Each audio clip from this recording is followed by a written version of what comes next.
أعوذ بالله من الشيطان الرجيم. بسم الله الرحمن الرحيم.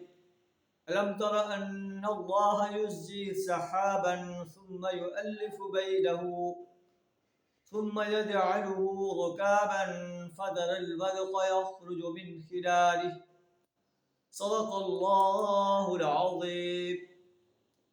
کیا تم دیکھتے نہیں ہو اللہ بادل کو آہستہ آہستہ چلاتا ہے، پھر اس کے ٹکڑوں کو باہم ملاتا ہے، پھر اسے سمیٹ کر ایک کثیر ابر بنا دیتا ہے، پھر تم دیکھتے ہو کہ اس کے خول سے بارش کے قطرے ٹپکتے چلے جاتے ہیں، اور وہ آسمان سے ان پہاڑوں کی بدولت جو اس میں بلند ہیں اولے برساتا ہے۔ فَيُصِيبُ بِهِ مَن يَشَاءُ وَيَصْرِفُهُ عَن مَن يَشَاءُ، پھر جسے چاہتا ہے ان کا نقصان پہنچاتا ہے اور جسے چاہتا ہے ان سے بچا لیتا ہے۔ یکاد سنا برقہ یذہب بالابصار، اس کی بجلی کی چمک نگاہوں کو خیرہ کیے دیتی ہے۔ یقلب اللہ اللیل والنہار، رات اور دن کا الٹ پھیر وہی اللہ کر رہا ہے۔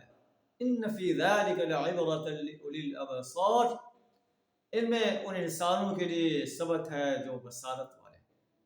اللہ تعالی ہمیں ان مناظر قدرت سے سبق حاصل کرنے کی توفیق عطا فرمائے، اپنی وحدانیت کا صحیح شعور عطا فرمائے، یوم حساب پر پختہ یقین رکھنے کی توفیق عطا فرمائے، یوم حساب کے لیے تیاری کرنے کی توفیق عطا فرمائے۔